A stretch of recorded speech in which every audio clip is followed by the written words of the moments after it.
Welcome to Talk Mental Health with Logan Noon. Happy New Year, everybody. This is the first episode of 2019, and I have a special episode for you. Today I have on Jamie Katuna. She's also a second-year osteopathic medical student like me, but she goes to a different school down in Vallejo, California, named Toro University.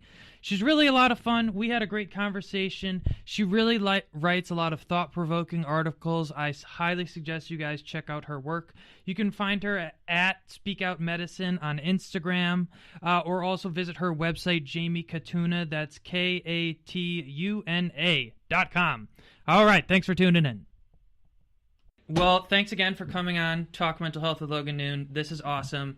I have followed your Instagram page for a while, actually even before I got into medical school. And I remember, I don't know if you remember, I remember reaching out to you telling you I was on the wait list at Toro. Really? No, yeah. I do not remember. Yeah, and you were like, well, good luck, hopefully I'll see you there next year. And I remember those admission bastards. I was in the top 20, and then they sent me an email, I was in the top 10, but then I ended up getting off the wait list at PNWU, so I just went with that one. But I really liked Toro. I mean, I love the fact that they had a basketball court on campus. I thought that was awesome, and like a weightlifting gym. PNWU doesn't even have a cafeteria. It's rough life up here in Yakima. Really? Yeah. Oh my gosh.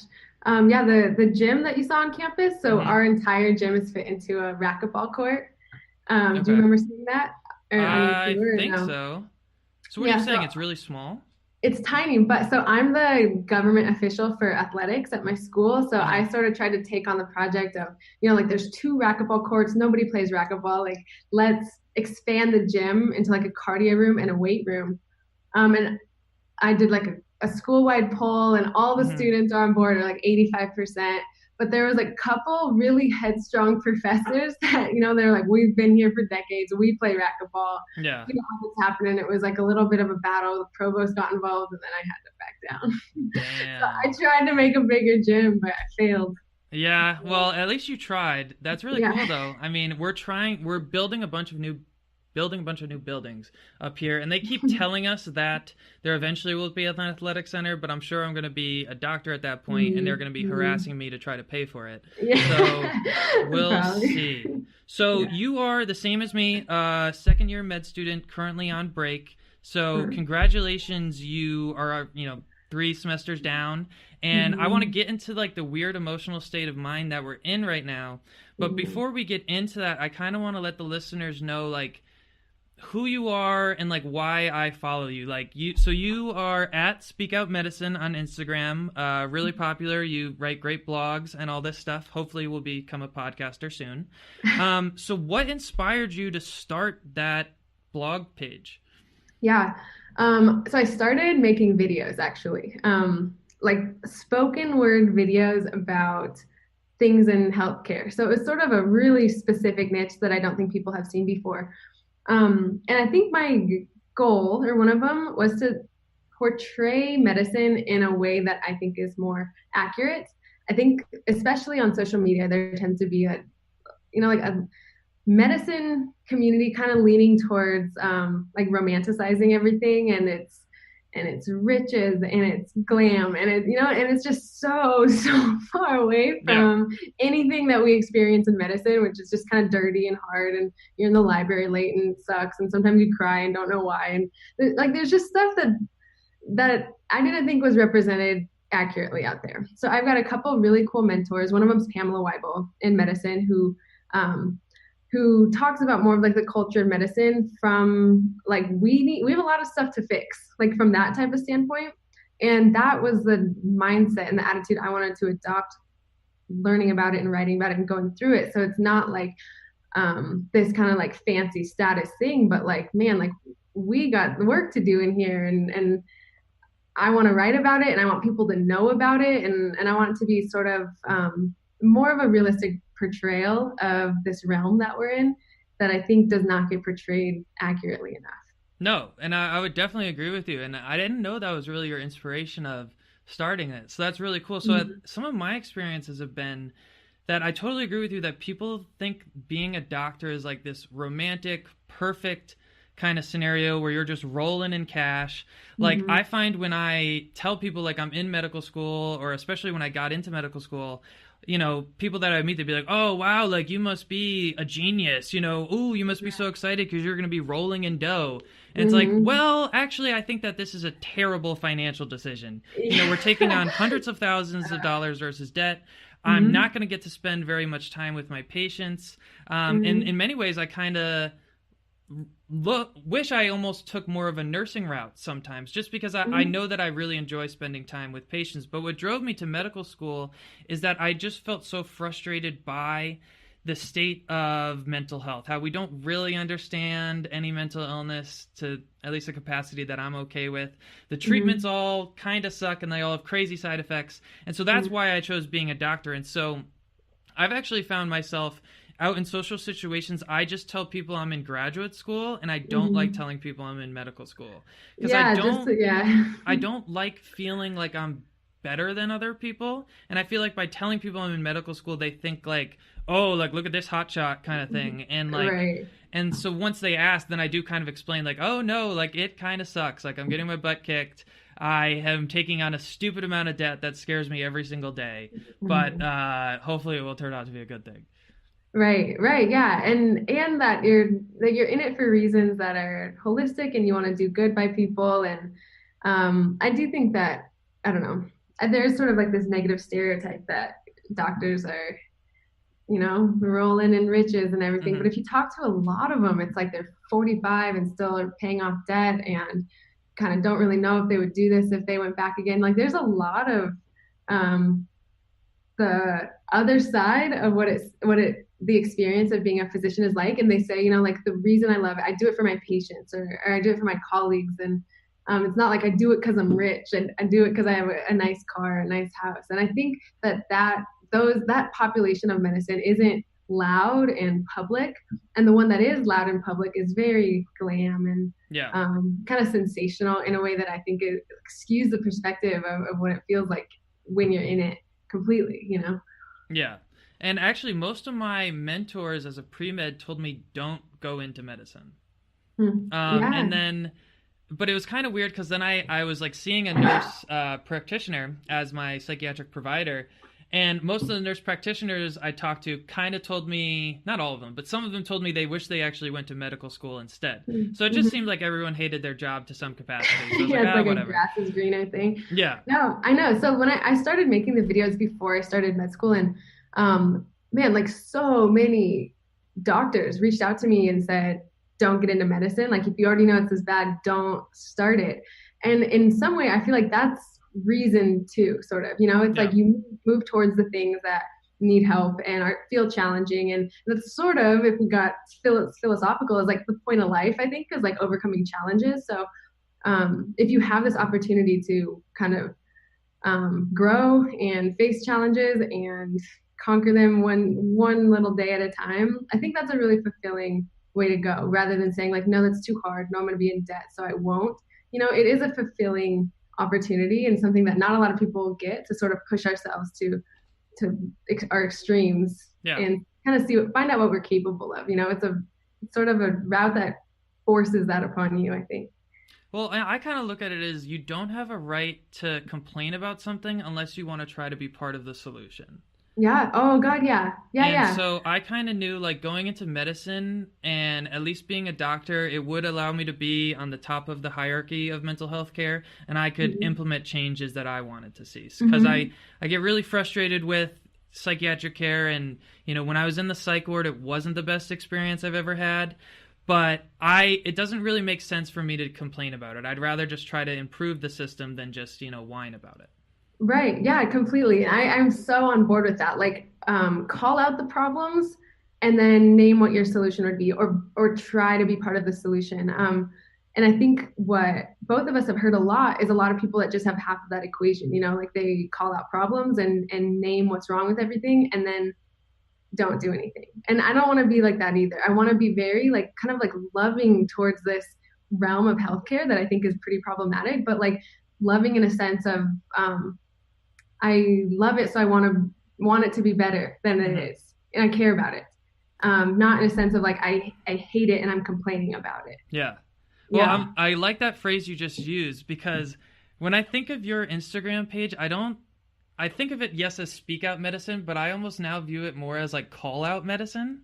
And Okay. like most specifically, let's get you talking about what I think has been my favorite post that you've done is the one about prescribing a pill for obesity, where Hmm. like you did it in a very politically correct and professional way, but it wasn't a means of like calling out a physician on their bullshit.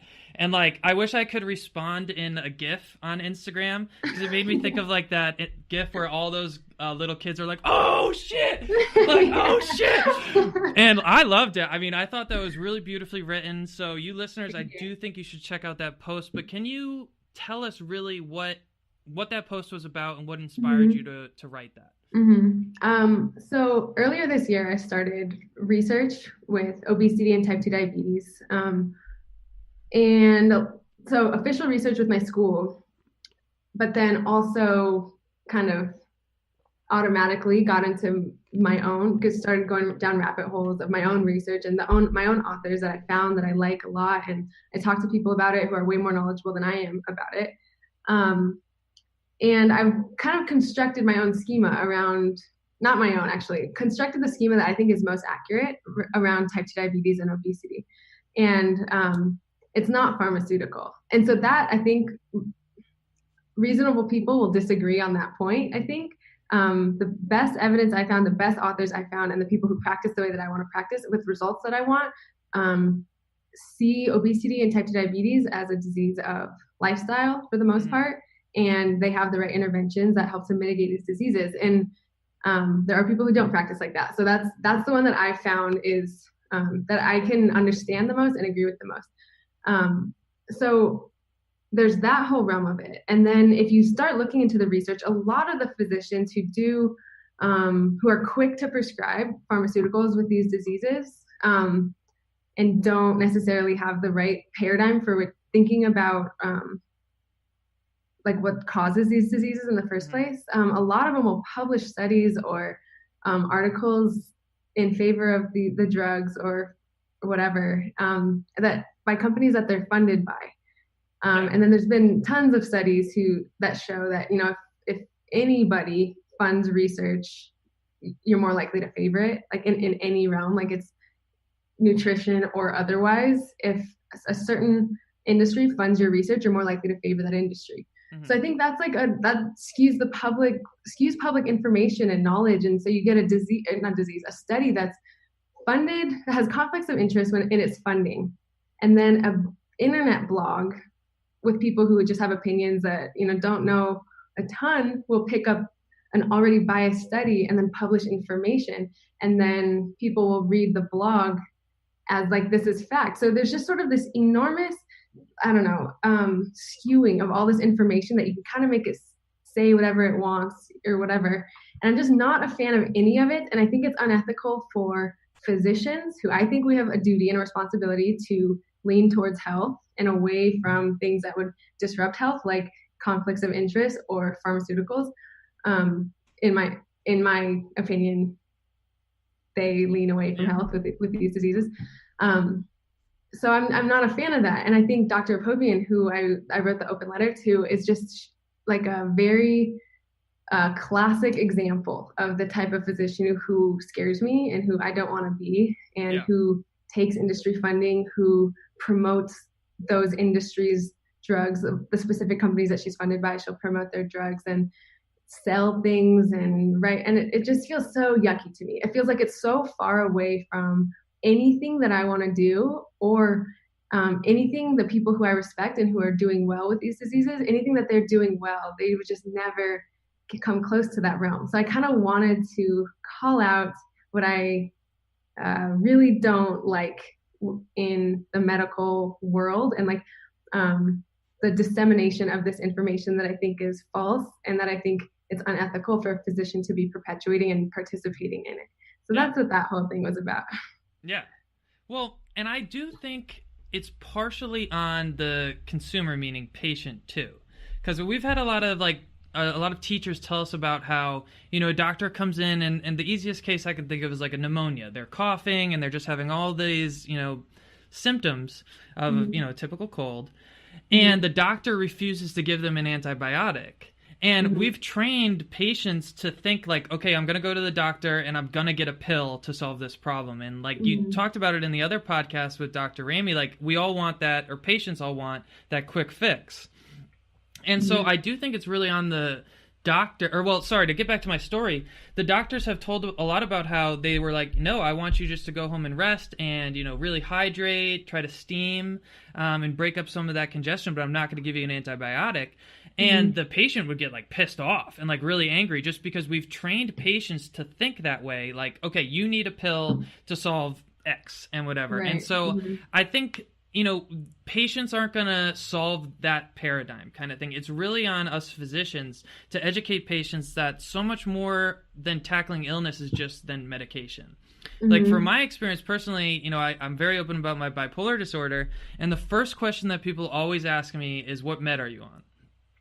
And, like I'll tell them, okay, like I'm on valproic acid, but it's all of these other things that contribute to, me living a healthy lifestyle. And I get really frustrated. And I think that's where being an osteopath really means the most to me. It's like, it's so much more than just the actual medication. Yeah. Oh, I totally agree. Yeah. I think what's especially unique about obesity and they call it like diabesity now. It's like obesity and type 2 diabetes go so far hand in hand that they kind of refer to it as the same disease. Is that so say a patient is done, doesn't want to struggle with obesity anymore. They're done. They've set their mind to it. It's a New Year's resolution. They go into their doctor and say, I am ready. I'm going to change. I am taking personal responsibility for this and whatever. My problem is that the advice coming back to them from a physician, from a professional standpoint, in our current realm of medicine is the wrong advice right now. So as much as sort of the prototypical advice for someone with type 2 diabetes or obesity is something that doesn't help them, even if they want to be helped. So I agree with you in that like you can't force treatment or force a lifestyle on anybody. If they don't want to adopt it, I mean, you wait. You don't force it. That's kind of not our role, I don't think.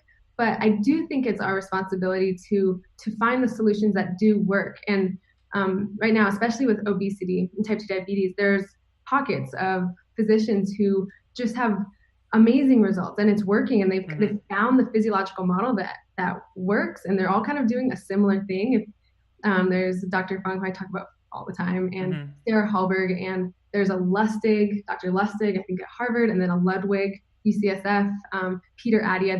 There's all these people who like have kind of all figured it out in different places simultaneously, and they're all having really good results. But that's not mainstream advice. Mainstream advice is cut your calories and exercise.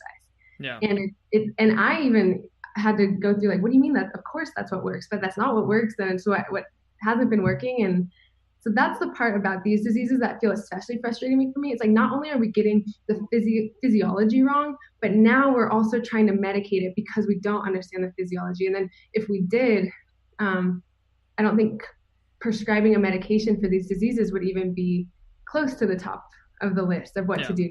It seems like we've so many things to try before we would get to a pharmacological intervention for diseases like this. So that's what feels frustrating. And it feels like kind of this problem stems from medical school curriculum, at least in my experience. Oh gosh. Because I haven't gotten to endocrine. That's actually the first one we do when I get back to school in January. But at least, I'm thinking of like cardiology, hypertension problems. And how many questions on my 150-point exam were about, what hypertensive drugs, what beta blockers, whatever should I give this person? And maybe there would be 2 questions on how to advise the patient to change lifestyle and all this thing. So it just seems like such a huge emphasis on the pharmacology, and it's a little minute detail about lifestyle, and we spend maybe 1 hour of lecture time on it, and those Yeah. questions are relatively gimmies, kind of easy, but it is very frustrating. And Yeah, it's amazing actually when you think about it. Like we're 1.5 years into med school and we know so much about drugs. We know mechanisms of actions and which ones to prescribe and which diseases go with which drugs and we side effects. mhm, We got that stuff in our brain right now and we tested on it. Um, but we don't know what causes obesity or type 2 diabetes or how we would make it go away through a dietary intervention. And I think those types of things are so like 70% of the United States is overweight or obese. yeah, Everyone has fatty liver disease, and then like metabolic syndrome, they call it syndrome X, is everywhere. It's the problem. It's yeah. the one, and we don't know what to do about it. So I do. I think that's a massive problem. Um, yeah. I mean, I feel like I Well, could go on I mentioned forever. this to you before we started the podcast, and I of course have sort of a biased opinion. I want to be a psychiatrist, yada yada yada. But I think diabetes, hypertension, lung cancer are all problems that are secondary to a psychiatric, not necessarily a DSM-5, but like, why are you consuming so much shitty foods? Why do you never want to exercise? Why do you feel you have to smoke, kind of thing? And Mm-hmm. I mean, there was one scenario where we were going over a case as a group, and it was this old woman who was like 90 years old. She was on an O2 tank. She never exercised. She had COPD. She was on the verge of death, and she Mm-hmm. didn't want to quit smoking. And so Mm-hmm. immediately everyone was like figuring out all these drugs we could throw out this woman, and I'm over here sitting like, okay, why don't we talk to this woman and figure out like what her goals are of her end of her life.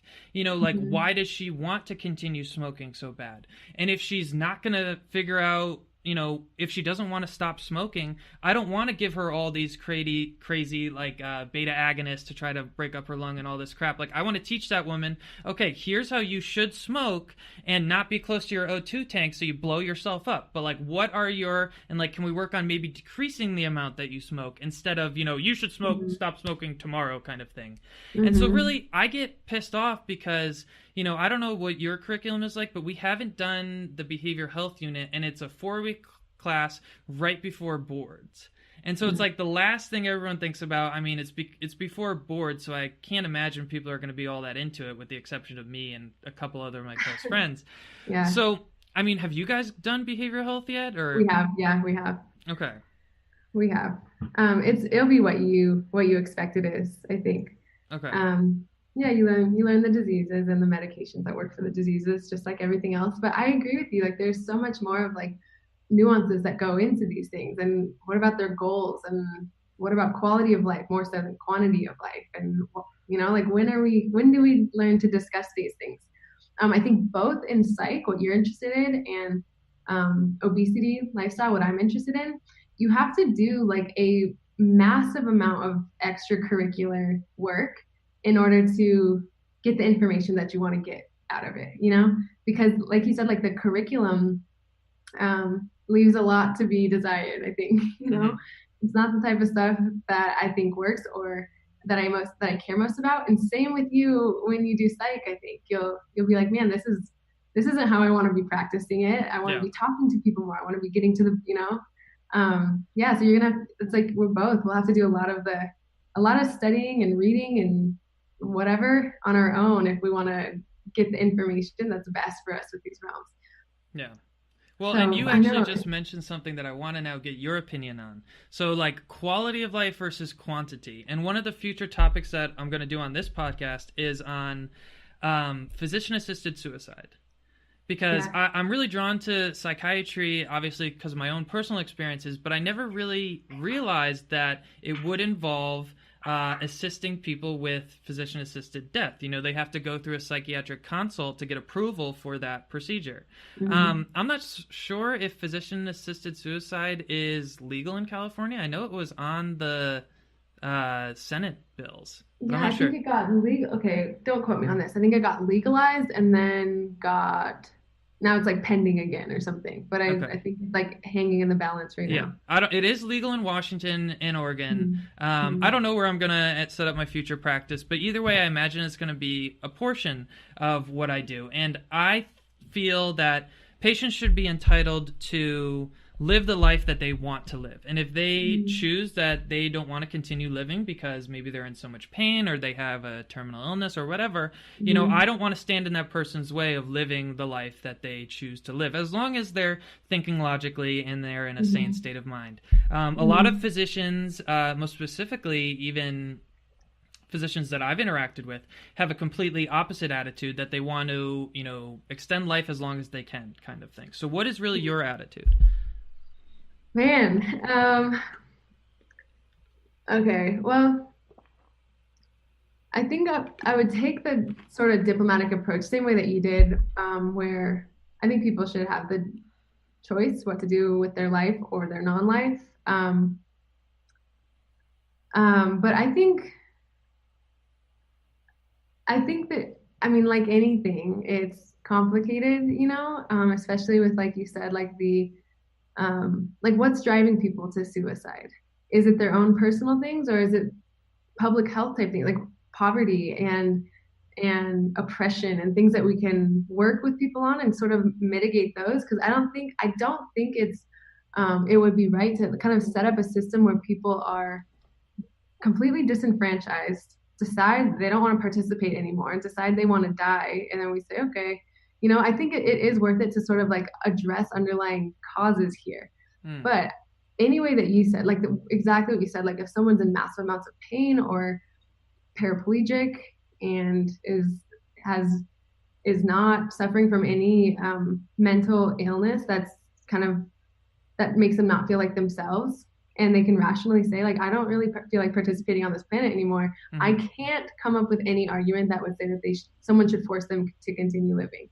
Yeah. I wouldn't know how to do that. um, but I think there's one. So I think nutrition has got me thinking like this, and then I don't know if you know the author Jordan Oh Peterson, yeah. as well as Jonathan Haidt, and Lukianoff.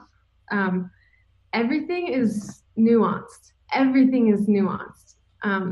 And how we like to talk about things in like a public sphere, and especially on social media, is a side versus a side. And there's one Mm. point to be made, and people battle over it. It's like physician assisted suicide, yes or no, and it's like, wait, it's way bigger of a Mm-hmm. conversation It's a than bunch that, of and gray. it's so much gray. And as is everything, nutrition is gray, mental health, all this is gray, and it's just worth all these like discussions. And I think it's really cool that you're doing, like long form podcasts like this, and people who do this, because you can get into the gray.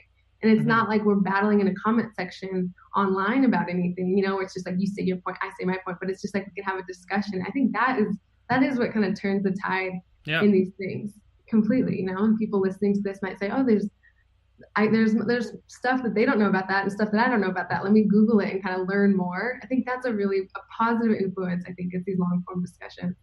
Yeah, I want to continue, talking about this issue and interview. I mean, one big inspiration for me to start this podcast was the Joe Rogan podcast, and how I Mm-hmm. actually got to know Jordan Peterson was through that podcast. And one Mm-hmm. thing that I really, really like what he does is he tries to interview people that have a variety of different viewpoints. Mm-hmm. And so, I mean, moving forward, we're actually going to interview a couple of our professors, one of whom's an oncologist. And so I'm really excited to kind of hear his perspective, and I kind of already know what it is, that he does see it as appropriate in certain scenarios. And, I don't want to speak for him, but that's going to be a future episode. But then Mm-hmm. also I want to interview another professor who takes a very staunch opposite approach, and she doesn't feel Yeah. it's appropriate. So I think it's good just to explore both sides and not be so, single-minded. We live in a society right now that it's so bipartisan. You're Republican or Democrat kind of thing. Mm-hmm. And Mm-hmm. I still want to try to do my best to always remain in the middle on most things, and at least be Yeah. open-minded. Yeah. I mean, I think the middle is kind of like where the logical place to be is. So right now I'm reading The Coddling of the American Mind by Jonathan Haidt and Greg Lukianoff. Have you heard of that book? No. I Okay. will get into what I think about reading later. I'm a terrible reader, which is why I Okay. podcast. Okay. So, Audiobooks they is what I can handle here, oh, Jamie. this one. Okay. Okay. I would recommend this on either written book or audiobook. Okay. But so these two psychologists, I think, released an article in the Atlantic in 2015 called "The Coddling of the American Mind," and talking about this concept of kind of like trigger warning, like the concept of shielding ourselves from ideas, and then Safe like the spaces. safe spaces, yeah, as if ideas themselves inherently are violent. And so the concept creep of violent, what has gone from physical violence, now if someone disagrees with you, it's a form of violence. And that's how we talk about things. So they, a really super popular article. And then they wrote a book that came out in September under the same name. And it talks about, so like one of the things that we do mentally, and it's like a cognitive distortion, is split everything up into like us versus them, me versus them, tribalism, which is an evolutionary Mm-hmm. thing, but when it applies to everything, it becomes really problematic. So it's like, so say I disagreed with you on the physician assisted suicide thing. Now it's like, now it's me versus you, and you are oppressing me, and that is a form of violence. And like that's how we talk about things. So now it's automatically, then you'd be like, okay, I don't really want to talk anymore. I'd be like, yeah, and then I'd get all my friends and we wouldn't like you, and then it just creates this unbelievable friction, all from a point of black and white, the lack of seeing gray in things. And then if you're on team black or team white, in a metaphorical sense, Mm-hmm. black and white, there's friction, and there's oppressors and victims, and it's the only way to think about things in terms of power. And then it just creates these things where people don't talk anymore, people aren't having conversations. So I agree with you, like what Joe Rogan is doing, like he's like a comedian, weird guy, but what he's doing is so powerful. Like he brings on people and has long conversations with anywhere in the political spectrum, anywhere on the idea realm, and just to talk. And I think even like the example that he's setting of like, oh my God, like people who disagree with each other can talk to each other. Like what a concept. Mm-hmm. That's so important. And I think it makes like, it's hopeful to me that his podcast is so popular, Yeah. because it's like, oh, people can see that. And people don't really just need to stay in their echo chamber, and they want to get out of it and have conversations. And I think it's really, really cool. Well, I hate the notion that, like what parents and everybody I feel like always tell you is like, okay, at family reunions, don't talk religion and politics kind of thing. And I really, really dislike that. I think it's good to have those kind of discourses. Sure. And like, for instance, at my school, we had this, what was it called? Like a religion day thing, lecture. I don't know. And we had a bunch of panelists who, had a variety of different religious backgrounds, anywhere from Catholicism to Muslim to, I don't know, whatever, all of them. And, I'm personally an atheist. And I was really kind of annoyed with the professor because he didn't allow a Q&A. And I asked, like, I want to know about dissonance. Like, when, if you are very religious and you don't believe evolution was a thing, clearly in our medical school curriculum, like this is part of it. So how do you handle that? And he kind of cut me off and it wasn't allowed. But then after the lecture, a few students came up to me who happened to be religious, and we had a very like just thoughtful, respectful conversation. Like we can still talk about these things as long as it remains respectful and there's, voices don't elevate, punches aren't thrown, and anything like that. It was a very thoughtful, and I made a good attempt in my eyes to try to educate myself on what it's like to try to think as a religious person kind of thing. Religious person specifically in medical school. Yeah. And there's like a sense of humanity with that, and it's like a sense of camaraderie, and you can see them as people and not just as like I don't know, embodiments of their ideology. You can just talk to them, and then it's a win-win too, because it's like you learn a little bit about them, they learn a little bit about you. Now you're thinking about something you haven't thought about before, and so are they. So you're kind of getting smarter, and like there's just kind of no losses when people communicate. I think there's nothing ever bad that happens when it's respectful. When people remember to stay respectful and not heated. We have our repro unit is the one after endocrine. And it's going to be interesting. I'm just going to leave it at that, because we have some very opposing views in our medical school class. So I'm excited. I'm going to be sitting in the back with popcorn, enjoying this fight that's going to spew. But hopefully I hope it remains respectful. That's all I really hope for. I hope so too. Yeah, right. I know. I think, well, last thing on that, I think you can sort of like blunt the anger with curiosity in a way. So like from my Dr. Povian article, like people got mad, like you don't know anything, you haven't had any clinical experience. Like wait till you're an attending before you write anything. What you say is harmful to the medical community. And so Hmm. like that's a little offensive. And I could come back and be like, no, you don't know, but I just Yeah. said, oh, like, what do you think is harmful about it? Yeah. Could you explain it to me? And then it's like, okay, well, like just if you just end it, if you just get curious about why are they mad, like what is upsetting them, what's triggering to them about this concept, like now I'm curious, and then a conversation can be started. So I don't think you'll participate in the repro debates, but if you do, No. it would just be from a place of curiosity, like what about that is so offensive to you? Like, why wouldn't you allow, and then it's like, okay, now you can, if you ask questions, you can have, Well, get somewhere, I guess. one thing I guess I would at least say to that is just be careful giving trolls or giving trolls attention. Because I've gone down Sure. the rabbit hole of, especially when I first started being a mental health advocate, like, blah, blah, blah, blah, blah, screw you, buddy. I wasn't really very respectful, but it just wasn't good. And, as I try to grow this podcast and grow my presence, whatever you want to call it, like, one thing I've learned, especially from Joe Rogan, like, after you post it, just let it be kind of thing. Oh yeah. And, like, whatever, I had a post actually a few weeks ago that, I talked about how not all people with mental illness are violent, but in my eyes, all people who innocently kill people have some elements of mental illness. And I got a lot of negative feedback from that, and I was a little surprised, but I guess I just have to take it on the chin. I think it's better to take it on the chin than like give these trolls who don't remain anonymous and just kind of want to get a response and anger out of you Totally. and giving them, the attention and stuff, giving them a platform. Yeah. And especially if your end goal is to learn, it's like nothing can harm it. You know what I mean? It's like, so you could say something like that, and that's fine. And then if someone says, hey, here's why I disagree with you on that, and then you can be like, oh my gosh, yeah, I totally changed my mind, or not, or whatever. But it's like it leaves it open. If you're not just sort of like standing like as a soldier for this ideology, where it's like you could be threatened, then it almost doesn't matter. You can just stay curious, especially you and me, where we are in our careers right now, like pretty early. So we just totally have a luxury to just think things and talk about things and say and debate and change our mind if we want. And we're allowed. And in fact, I would argue everyone is always allowed to do that, but especially us, how early we are in our career. Yeah. Well, speaking of that, I guess I didn't say this at the start of the podcast. Congratulations on being 37.5% a doctor.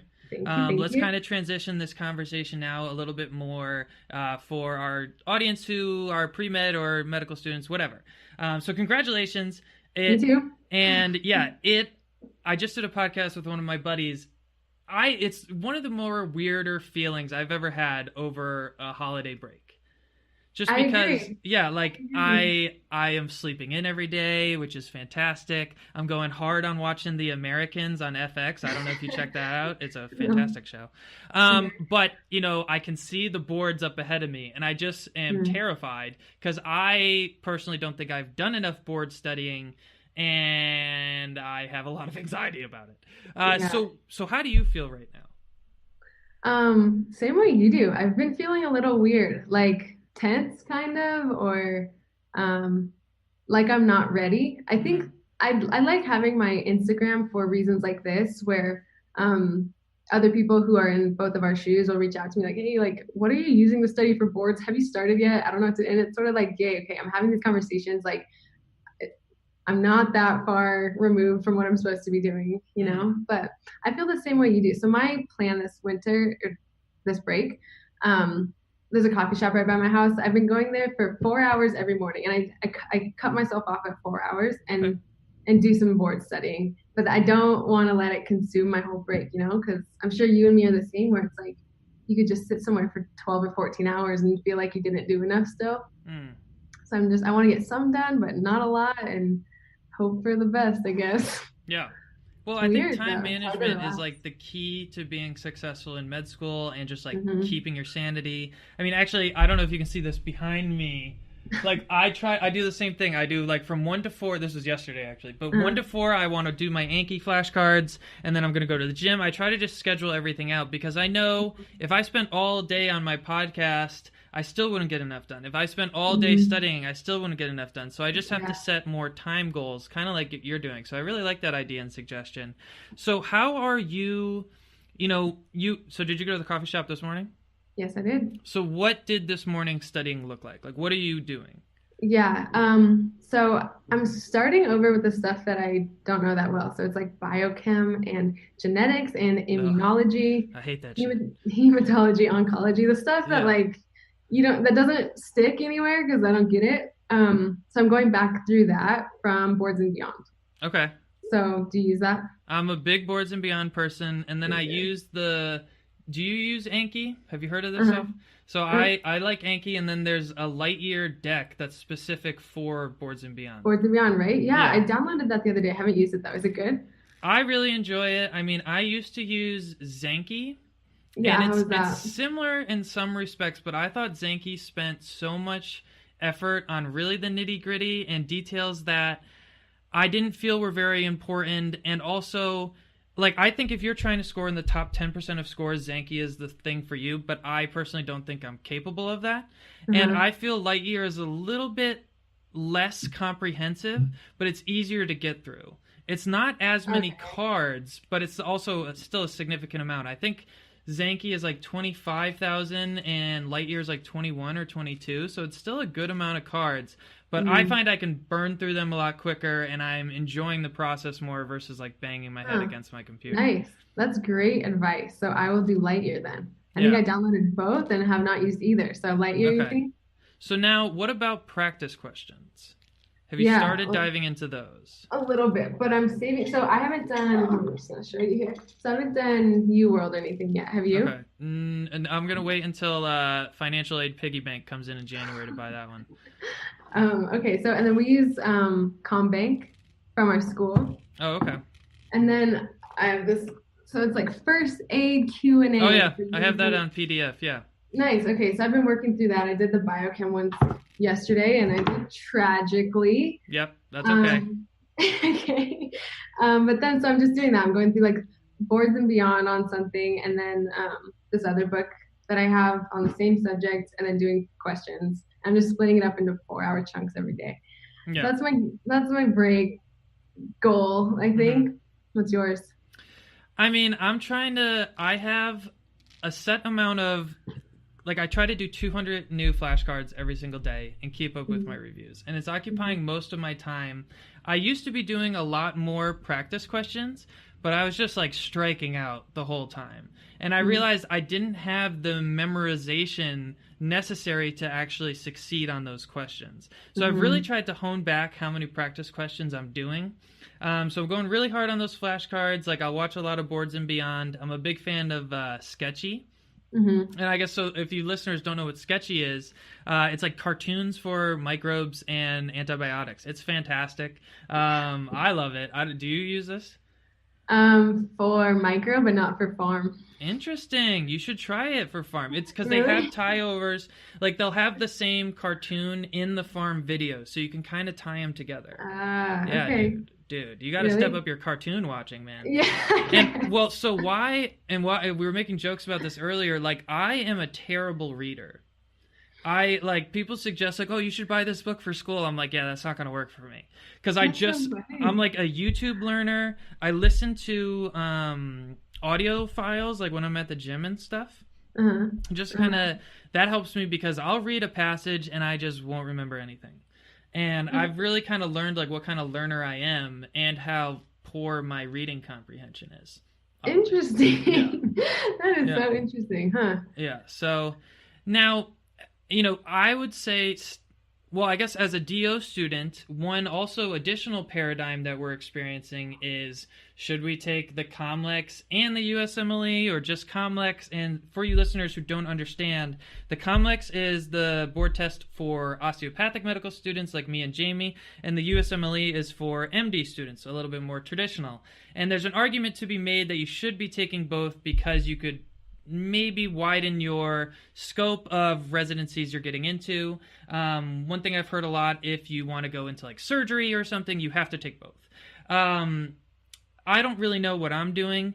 I'm planning on taking both, but I'm fully aware if I don't score well on those practice tests, I'll just take Comlex, the one I have to absolutely take. So what are you thinking?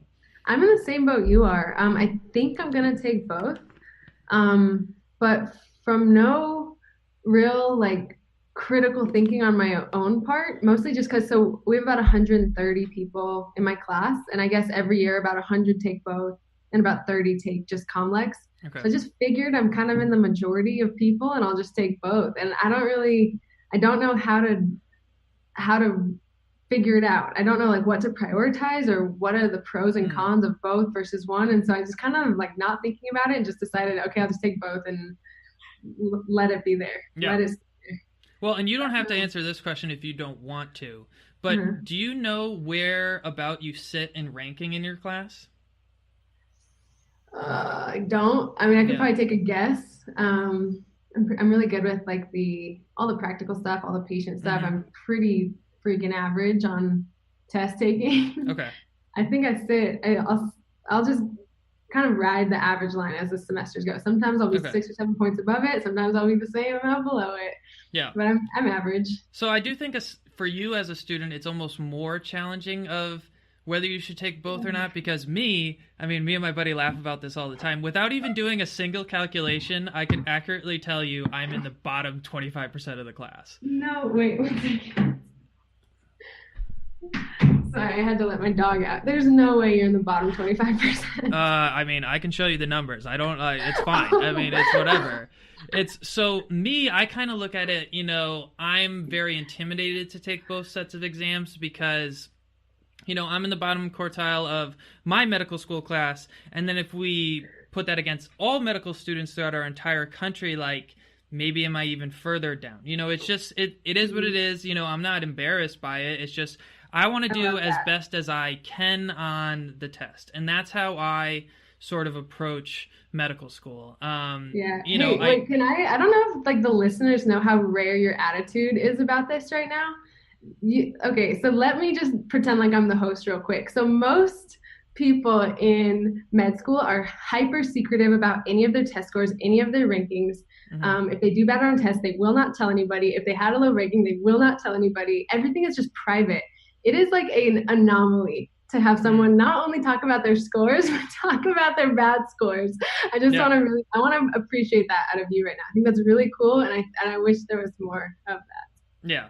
Well, we always make jokes like when I do shitty on an exam, I'll be like, whatever, psychiatrists don't need to know that. It's fine. It's fine. Because anatomy almost killed me. Anatomy almost flunked me out of med school. I hated anatomy. Yeah, anatomy was tough. Yeah, it was really challenging. That was a first year course for us. So thankfully, I don't have to worry as much about that.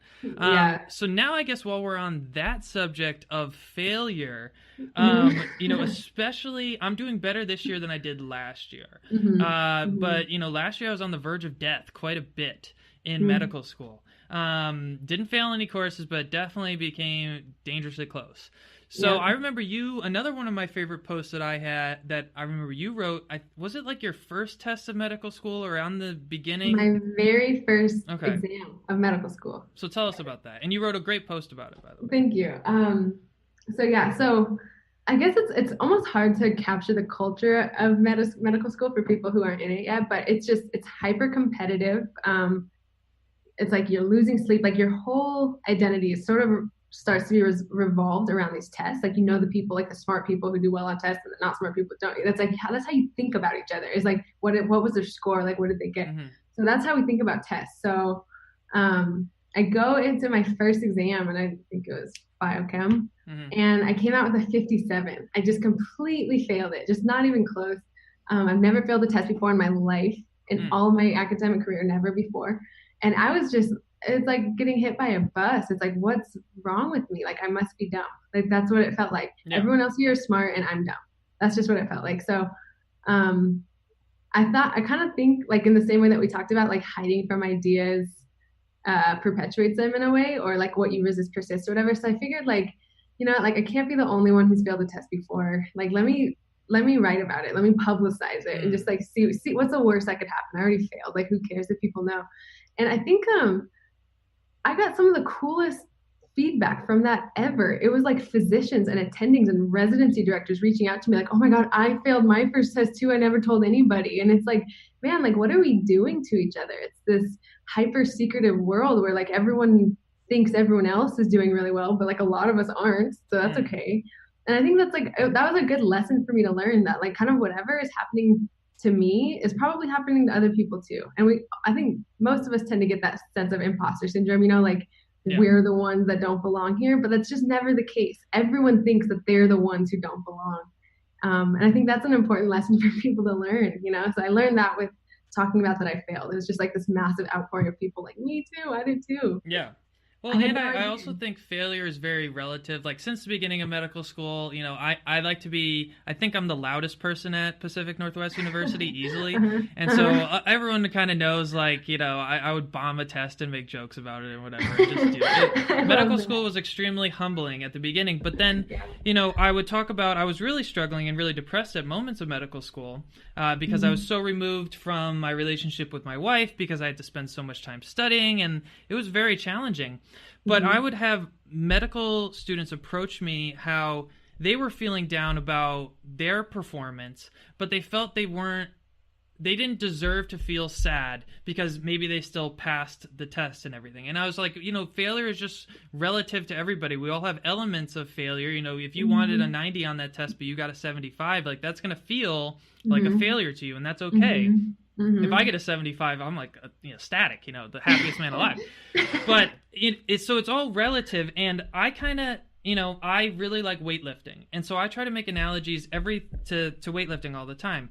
And I think of adversity and failure as the same way as when I go to the gym and, I rip those muscle fibers when I'm doing a squat or something. Like the next day and the next few days, as long as I'm treating my body right, it's going to come back even stronger. So all those failures experience really taught me like how I need to be studying. That's when I kind of learned like, okay, like I don't learn well like my peers maybe like you do from reading 20 pages on biochemistry. But if I watch a few different YouTube videos or Boards and Beyond videos or whatever it may be about biochemistry, I simply get more from that. And also really the flashcard software kind of helped me out the most. Kind of that like active learning process of trying to actively recall something versus just reading something really, really helped me out.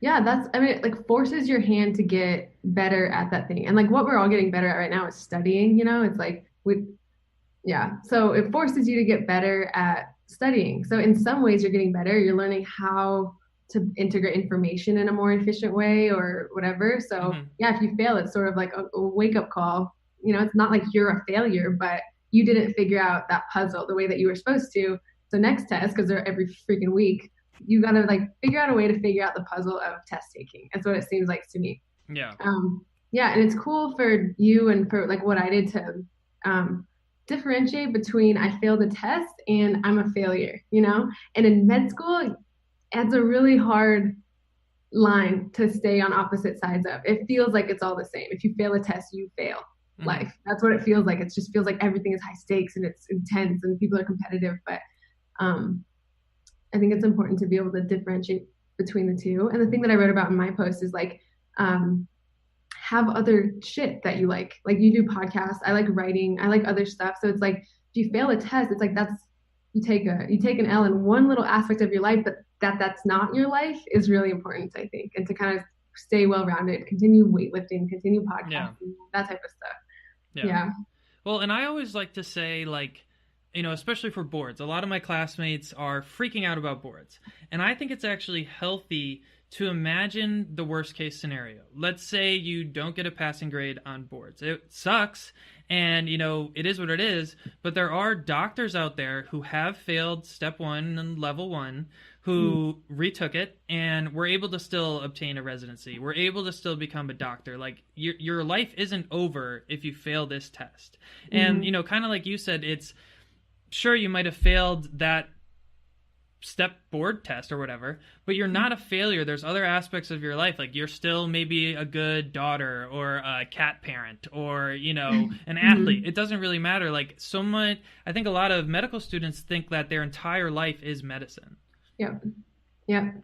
Totally. It's hard not to. So one thing though that I think, I sometimes struggle with is I love podcasting and I want to continue doing this. But one thing I do think a lot about is, okay, if I wasn't putting as much time and energy into podcasting, if I put that into my academic studies, how much better could I be doing? Hmm. And it's like this weird paradigm I always have in my head because I love the podcast and I think it's good to kind of activate my creative thinking and my artistic side. But it always does feel, I do feel guilty that I'm not studying more kind of thing. So how do you Yeah, handle that balance? that's a great question. I think that I think that for me, the stuff that I do that's not studying feels like the only reason that I can study, I guess. Mm, It's like if I spend the time with my partner and I write that weekend and I go for a long run, then it's like, okay, I did the things that I need for myself, and mm, now I'm gonna sit here and study. But I think if I like kept all of that stuff out of my life, studying would feel like misery. Where now it feels yeah, like I get it done, check it off the to-do list. I don't, it's not my favorite part of my day, but I'm gonna. But if I yeah. didn't have the things that I think make me feel like me, I just wouldn't be able to do it at all. I don't Well, yeah, and I think I actually work more efficiently when I have other things going on in my life. think. Like, Yeah. I'll never forget during finals week, I went golfing. And people thought I was crazy. They're like, "How dare you? You should be studying." Because I golfed alone because no one wanted to fucking golf with me. But I was just like, dude, I have to go clear my head and I have to focus on my golf game because I Yeah. just like. And then when I was able to come back from golf, I was really able to dive into my studies and just clear your head. So whether Hmm. it's podcasting, whether it's like you writing, or I hope you podcast one day, but even just golfing or exercising, like I think it's really good and healthy and necessary to take breaks from your studies, and it's going to make you a Yeah. better learner at the end of the day anyway. Yeah, exactly. I know.